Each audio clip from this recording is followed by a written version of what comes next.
விடியா முதல்வர் ஸ்டாலின் வீட்டின் அருகே உள்ள உணவகத்தில் மாமூல் கேட்டு ரவுடிகள் கடையை சூறையாடிய சம்பவம் பொதுமக்களிடையே அதிருப்தியை ஏற்படுத்தியுள்ளது. சென்னை டிடிகே சாலையில் முதல்வர் ஸ்டாலினின் வீடு அருகே சதீஷ்குமார் என்பவர் உணவகம் நடத்தி வருகிறார்.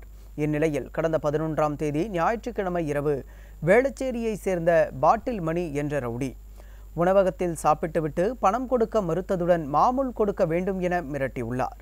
இதுகுறித்து சதீஷ்குமார் காவல் நிலையத்தில் புகார் அளித்தும் நடவடிக்கை எடுக்கவில்லை என குற்றச்சாட்டு எழுந்துள்ளது. இதனிடையே புகார் கொடுத்த சதீஷ்குமாரின் உணவகத்திற்கு மீண்டும் வந்த பாட்டில் மணி கடை ஊழியர்களுக்கு கொலை மிரட்டல் விடுத்ததோடு கல்லாவில் இருந்த 27,000 ரூபாயை கொள்ளையடித்து கடையில் இருந்த பொருட்களை சூறையாடியுள்ளார். இச்சம்பவம் குறித்து விடியா அரசின் ஏவல் துறை நடவடிக்கை எடுக்கவில்லை என பொதுமக்கள் காட்டமாக தெரிவித்துள்ளனர்.